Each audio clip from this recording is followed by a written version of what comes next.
네, 수요일 채권 플로우 시간입니다. 오늘은요, 하나투자증권의 김성수 연구원 연결해서 채권에 대한 이야기들 나눠보겠습니다. 연구원님, 안녕하십니까? 예, 안녕하십니까. 하나투자증권 김성수입니다. 네, 오늘 제목을 금리 역전의 시기, 초점을 맞출 두 가지 포인트라고 말씀해 주셨습니다. 자, 이걸 기준으로 우선 채권 시장 국내 동향 어떻습니까? 일단 지난주 후반에 미국 고용 지표가 서프라이즈를 보이면서 주 초반에 금리가 조금 상승하는 모습을 보였었는데요. 어제 이제 일본은행이 당분간 이제 YCC 정책을 유지하겠다라고 발표를 했고, 오늘 저녁에 미국 4월 CPI 지표 발표를 앞두고 있어서 지금 경계감이 좀 유입된 상태라서 박스권 등락하는 모습을 보이고 있는 상황입니다. 자, 그리고 이제 FOMC에 대한 그런 부분들도 있는데요. 이러한 부분들을 좀 어떻게 보십니까? 일단 5월 FOMC에서 기준금리가 만장일치로 25bp 인상되어서 5.25%로 결정이 되었는데요. 파월 의장 같은 경우는 앞으로 추이를 조금 더 지켜봐야겠지만 이미 기준금리는 충분히 긴축적인 레벨에 도달했을 수 있다라고 이야기를 했고요.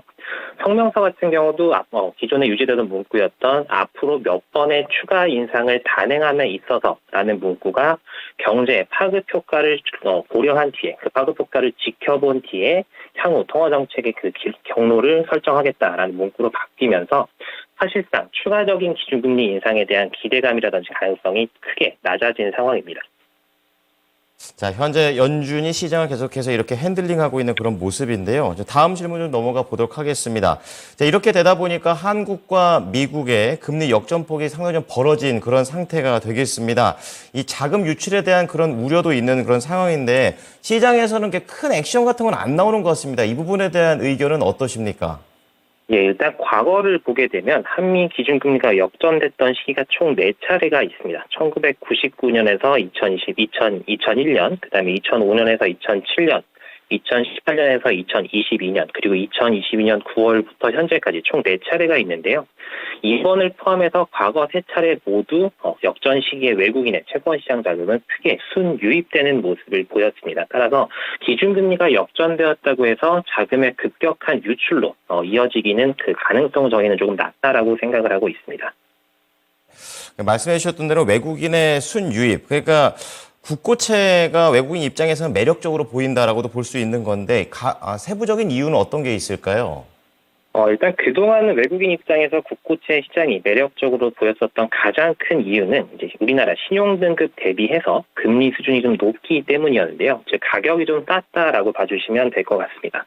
실제로 이제 AA 등급 국가들 중에서 한국의 국채 금리는 가장 높은 편이고요. 거기다가 더해서 한국이 높은 신용등급을 받는 가장 큰 이유 중에 하나가 견실한 재정 건정성이라고 봐주시면 될 것 같습니다.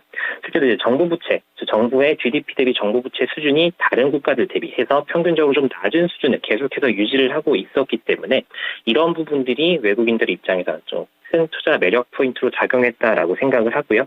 이 부분 같은 경우는 그 효과는 조금 반감될 수는 있겠지만 앞으로도 꾸준히 유지될 것으로 저희는 예상을 하고 있습니다. 앞으로 지켜봐야 될 포인트가 두 가지가 있는데요. 첫 번째로는 상대적으로 조금 빨랐었던 기준금리 인상 사이클, 두 번째로 WGBI 이슈가 있겠습니다. 일단 첫 번째 이슈부터 말씀을 드리면 우리나라 같은 경우는 한국은행이 기준금리를 다른 국가들이랑 비교했을 때 상대적으로 좀 빠른 시기에 인상 사이클에 올라탔고요. 그리고 이 이야기를 역설적으로 생각을 해보면 기준금리 인상 사이클도 빨리 종료가 될 수 있고 또 더 나아가서는 조금 더 이른 시기에 기준금리 인하가 발행될 수 있는 가능성을 키우는 요인입니다. 그렇게 생각을 해보면 금리 역시 채권금리 역시 다른 나라들보다 조금 더 빨리 올랐다가 빨리 내려갈 수 있는 이런 부분들을 좀 기대를 해볼 수 있기 때문에 통화정책 시차에 따른 투자 매력이 조금 부각이 된다라고 볼 수가 있겠고요. 두 번째로는 이제 WGBI 이슈인데 저희 같은 경우는 9월에 우리 국고채 시장의 WGBI 편입이 사실상 확정적이다라고 생각을 합니다. 일단 그 WGBI 인덱스에 편입이 되게 되면 이제 우리나라 비중이 약 2%에서 2.3%로 추정이 되는데요. 이제 원화로 환산을 해보면 약 60조에서 76조 원 정도라고 추산이 되고 결국 12개월에서 18개월에 걸쳐서 외국인들의 약 70조 원 가량의 자금이 꾸준히 저희는 유입될 수 있겠다라고 보고 있습니다. 네. 자, 지금 두 가지 초점에 대해서 말씀을 좀 해주셨습니다. 인상 사이클, 그리고 WGBI와 관련된 편입 얘기를 해주셨습니다. 자, 그리고 이제 계속 이어서 보게 되면요. 채권 시장의 전망 바로 넘어가 보도록 하겠는데요. 전략이라든지 전망 어떻게 내다보고 계십니까?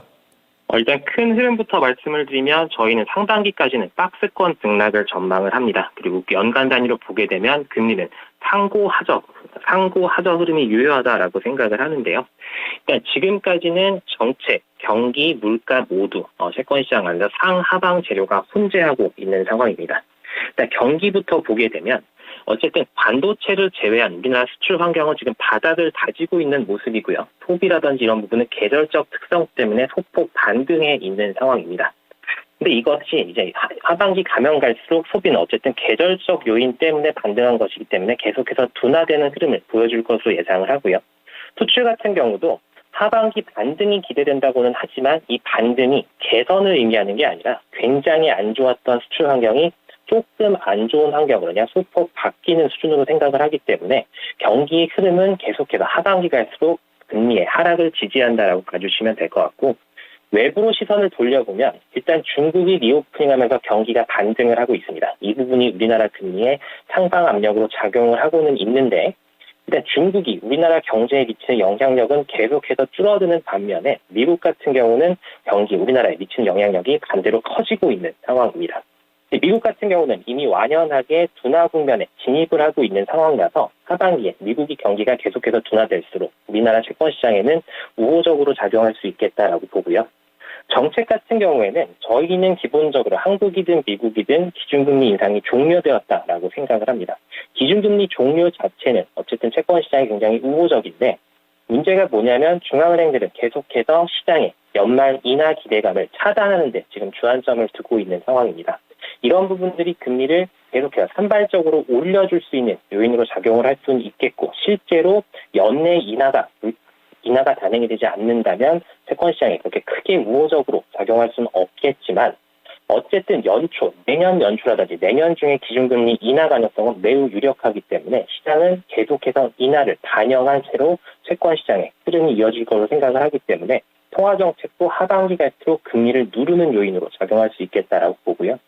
물가 같은 경우도 아무리 긍정적인 전망치를 대입을 해봐도 우리나라를 포함한 주요 국제 연말 물가 수준이 각자가 목표하는 물가 수준 위에 있을 것이라는 가능성은 상당히 유력한 상황입니다.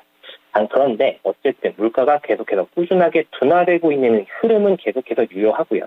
어쨌든 연말에 보게 될 우리의 물가 수준은 지금의 물가 수준보다 낮을 것이기 때문에 물가 역시 그 강도에 대해서는 이견이 있을 수 있겠지만 계속해서 금리를 누르는 채권 시장의 우호적인 재료로 작용할 것으로 저희는 생각을 하고 있습니다.